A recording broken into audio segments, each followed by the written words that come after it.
How's it going, everyone? Welcome back to the channel, and alongside my 350Z in today's video you'll see my new to me 2017 Subaru WRX right behind me.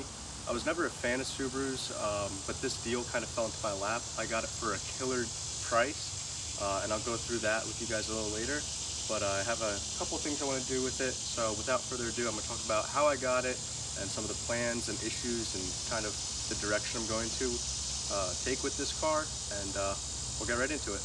So as you can see, I'm going to give you guys a little bit of a brief overview of this 2017 WRX that I just acquired. Just a brief overview of how I acquired it. A good friend of mine hit me up telling me he wanted to sell the car, and I wasn't really interested in Subarus. However, I offered him a crazy good price, or low price, honestly, and he actually ended up accepting it. There are a couple of things wrong with it, which I'll highlight in this video, but I decided I was going to buy it and try to flip it because I got into it for not that much money.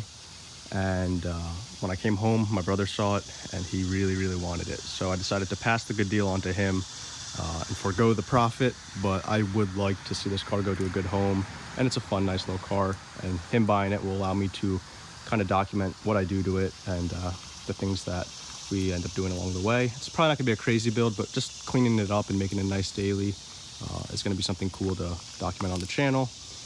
But as of the price I paid, it does have a small boost leak somewhere. I'm going to figure that out now, but it runs and drives under its own power. Just doesn't make quite the boost that it should be making. It is a 2017 clean title with no accidents, and it only has 41,000 miles. So if you want to guess in the comment section below, I'll probably heart the closest dollar amount comment to what you think I paid for the car.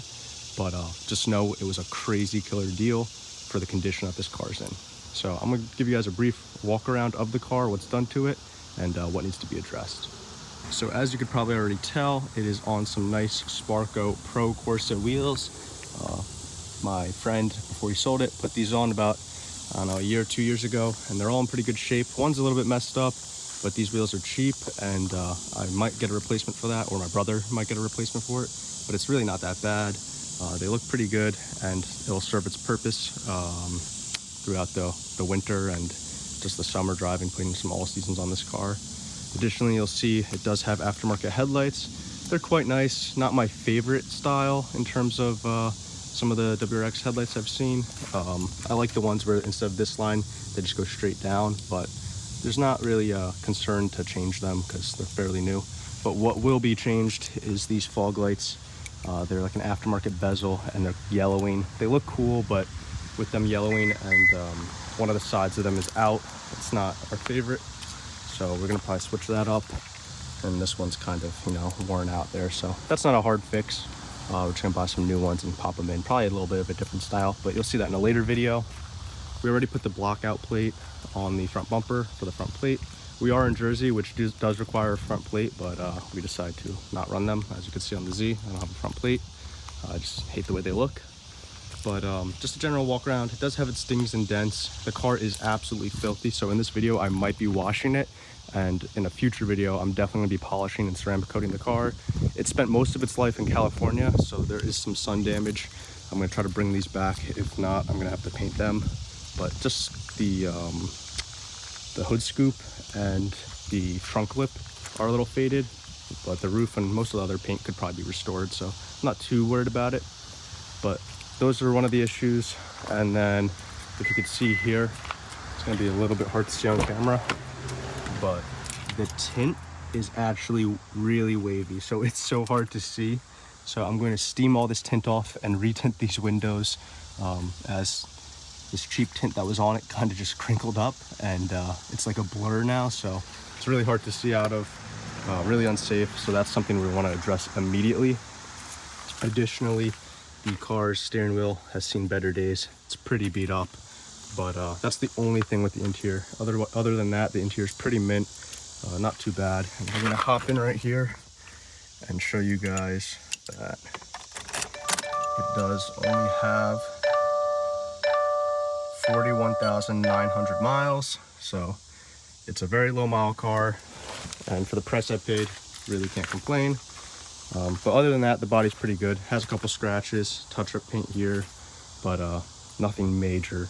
But the car is pretty cool. It only has a couple mods done to it, so it does have a Cobb big SF intake, and I think that intake is part of the reason why we're having some boost issues. I hear a lot of mixed reviews online about it. So I'm going to take a look into that. Also, it does have a custom axle back exhaust, but other than that, it's completely stock. Just wheels, tires, intake, and exhaust. And then it does have, I think, a hood scoop vent from it. Let me confirm the brand when I pop the hood, but it does have an aftermarket hood scoop. So I'll pop the hood real quick and show you guys the engine bay.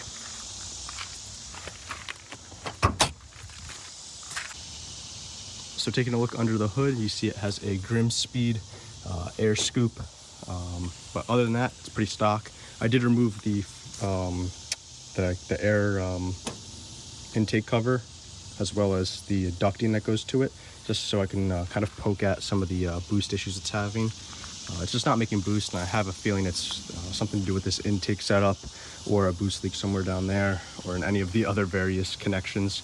So I'm gonna use my smoke machine and test that, but I'm gonna just start up the car, let you guys hear what it sounds like. It sounds good, just not making boost under load, so that's a problem that I'm gonna have to address. But other than that, I mean, the car's pretty clean. So I'll give you guys a startup clip and a few walk around videos, but apart from that, stay tuned for the next couple of videos. We're going to be diagnosing this car, doing some brakes, doing a tint and whatnot.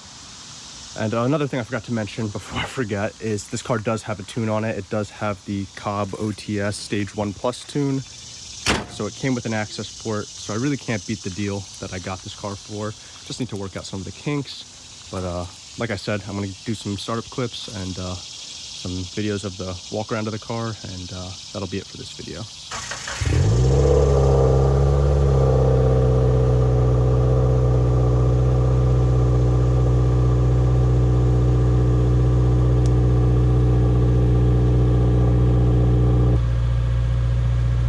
So as you can hear, the cold start is pretty quiet, and we intend on keeping it that way. The whole kind of overall idea is to clean this car up, fix some of the small issues, and just have it as a nice, clean daily driver. So paint correction, stuff like that, and it's really not going to be a crazy build, redo the tint, but I do want to clean it up for my brother and have it as reliable as it can be. That way he can drive it, have fun in it. It'll be a good car in the winter and all around. And with the low miles, it was a deal that you couldn't pass up. So let me know what you guys think. Also, I'm curious to see what your guesses are on what I paid for the car. And let me know if you guys have any comments or suggestions regarding the car, what you want to see with it. And I'll get back to you guys in the next one. So thank you, as always, for watching. Don't forget to like, comment, and subscribe. And I'll see you guys in the next one.